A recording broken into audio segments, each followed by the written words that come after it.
Welcome to a spark of awareness. We live in a time where we are constantly being stimulated, prompted by systems, by algorithms, by AI. But when we outsource our answers, we slowly give away our authority, our inner voice, our self-mastery. Conscious leadership has no shortcut, no hack, and it can only begin from within. It is the courage to stop escaping and to sit with what's alive and present inside, even when it's very uncomfortable. But that's where growth is. And this podcast is a space for that. This podcast is an evolution. And every week, I will share a 15-minute human prompt, live, non-performative. It is a moment of reflection drawn from my work in conscious leadership, from the journeys of the leaders I coach and accompany, and from what is moving in a collective film of what is humanity and leadership. I am Sophie, a conscious leadership coach and guide of transformation. I support leaders who are crossing the threshold right now from the old system of leadership, a legacy, into a deeper, more conscious way of being. If the traditional model no longer resonates, know that you are not alone, and that is your weekly practice. This is your time with your inner world. This is your weekly spark of awareness. Welcome.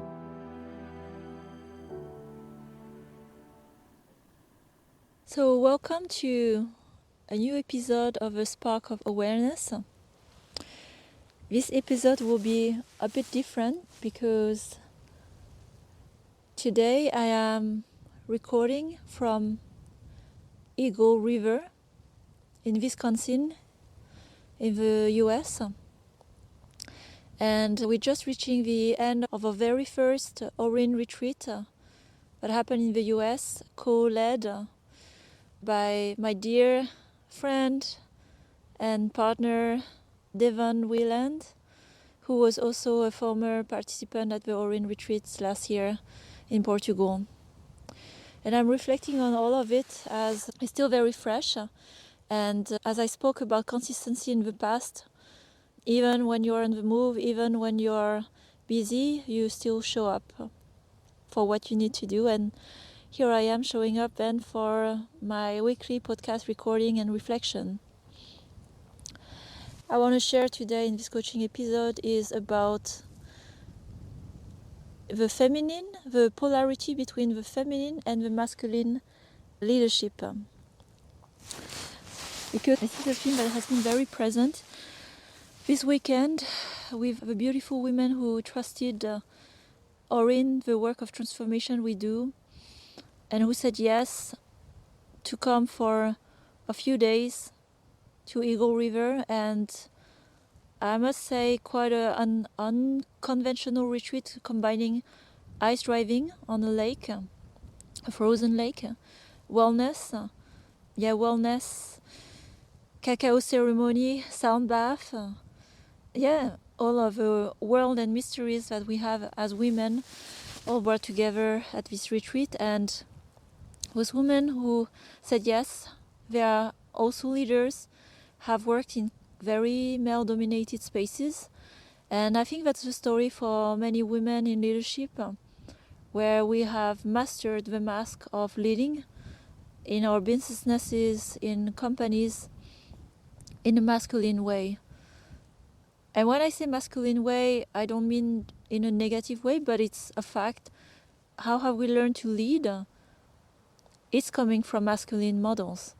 Even in business schools, what we've learned from work, and when statistically in the leadership position, 90% of leaders are men, of course we are learning from men. But after leading this way for so long, it makes us exhausted, forgetting who we are, and in a way hiding our power that also sits in the feminine.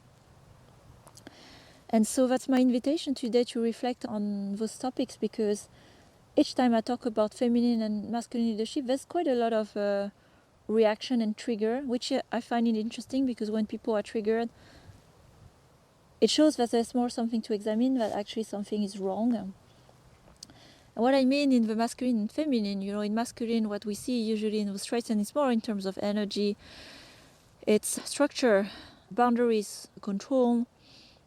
When pushed too far, sometimes can look like dominance, aggressivity, competition.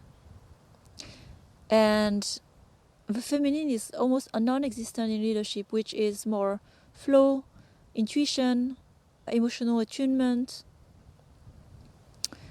So this weekend the invitation was, how can we reconnect to our feminine side without the shame, without rolling eyes, without pushing it away from the stereotype when we think about feminine, like that helpless woman, or like super precious, super fragile, which is an archetype or stereotype of women we have, and that is really distorted in a view of what feminine is, especially in a more conscious way and in a balanced way in our leadership. Even our brand is very masculine. It's controlled, it's polished, it's perfected, it's performative. And that's what I call masculine in the presence for women. But when we are in a presence that is feminine, which is it just being, we don't have to be perfect, we have to be what we say authentic. First, just by connecting with us, are trusting us, are seeing who we are.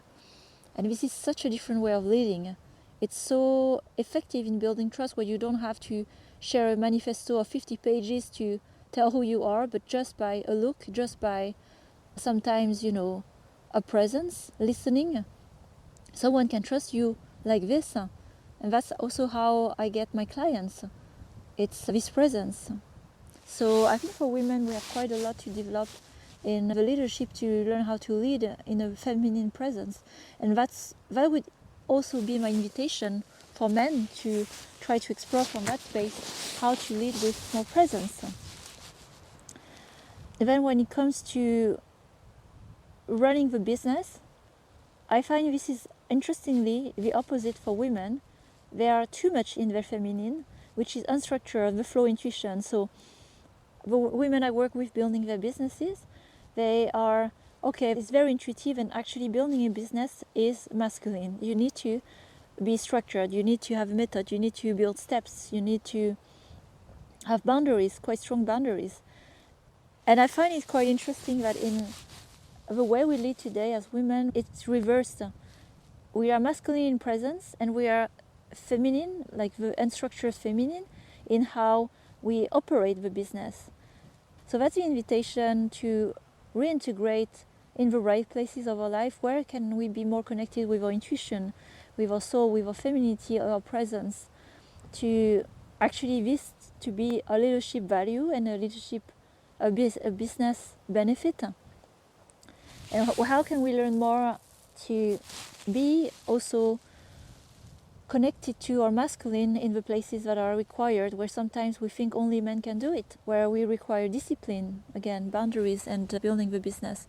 And I'm thinking of the same for men, where many are also looking into partners in companies, women, to hold the emotional work and load.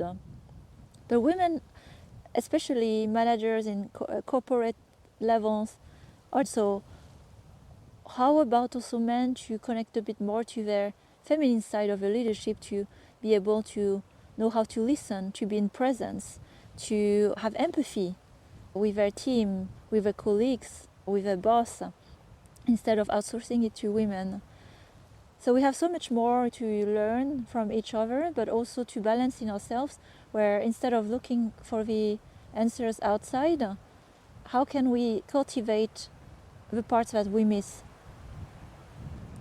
And I want to share, for me, my journey, where I have been raised by my father mostly, and everything that is performance, to be competent, to achieve things, success, it in a very masculine way, so control, a lot of competition with others, with myself.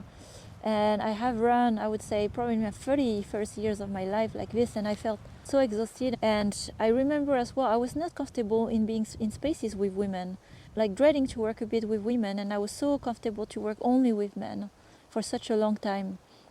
And so it was such a journey to heal that part of me, to be reconnecting with my feminine side without, again, the distorted view we have of it. And so I could also hold spaces for women in a way that is balanced and respectful of our wholeness, and not, again, the distorted view. And so today that's why I can hold spaces, beautiful retreats with women, and I feel so much doing a business from a place of authenticity, truth, and soul alignment rather than performing. And that's why the women coming to those retreats, after that, they know what it feels to be competent, doing the right thing just by being and trusting our intuition, instead of like this constant performance that is depleting us. And I think for men, maybe it works better, and maybe they get exhausted.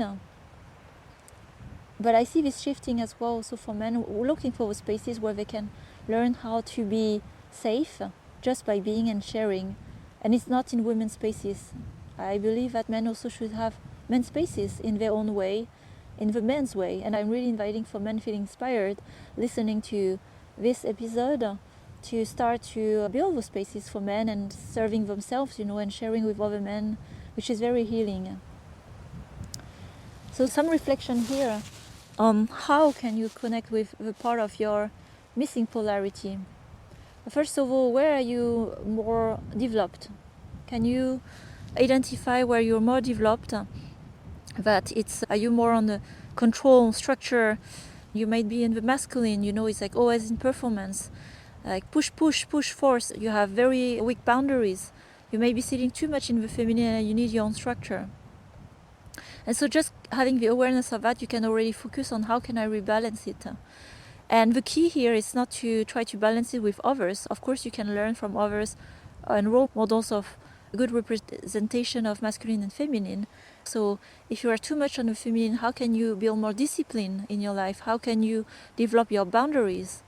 How can you learn, go attend classes on how to have more structure in running your business? Because those things you can learn and add more structure to your feminine. And if you are too much in the masculine, how can you practice softness and more activities and spaces where you don't have to perform, you just have to practice imperfection? Can you put yourself in a situation where you don't control and you have no choice of controlling? Which is why I'm building the retreats where you have no choice but surrender. That's very scary, but that's also what is required for women who choose to go on those retreats. They want to cross the threshold to become more balanced and let go of what no longer serves them.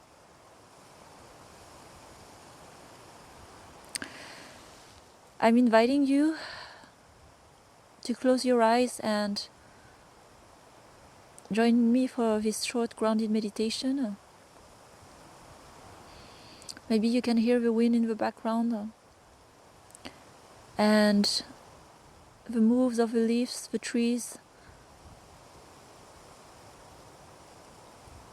and connecting to your breath, connecting to your breath. Inhaling through the nose, exhaling through the mouth.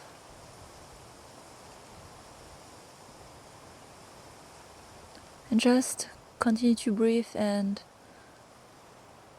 be aware of your environment, the sounds in your environment, the sensation, whatever sensation in your body, warmth, cold, tickly in some places of your body.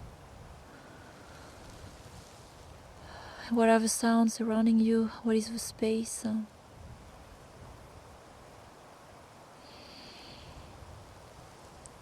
Keep breathing, exhaling through the mouth.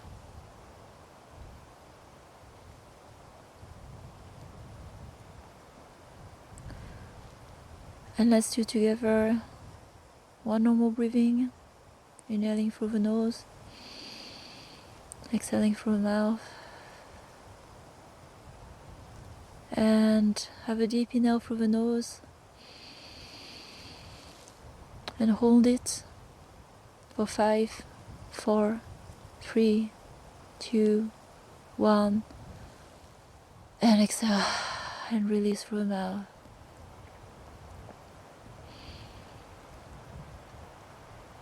Thank you for journeying with me for this special episode from Eagle River. And I'll see you next week, reporting maybe from Portugal, where we will have our second retreat of the year. Beautiful women ready to cross the threshold, 20 women. I'll see you next week. Thank you for tuning in into this weekly reflection, a weekly spark of awareness. After this episode, I invite you to take a few moments with yourself, even just 15 minutes, to sit with what resonated, to breathe, and to notice what is shifting inside. This is a practice, a discipline of presence, truth, and self-connection. If this work speaks to you, I accompany leaders in one-on-one journeys and group experiences of transformation, supporting them as they cross the threshold into a truer and freer way of leading and living. If you feel called to explore this path, I would love to hear your story, and let's connect. Sending you love and courage, and have a great week ahead. This is my spark of awareness.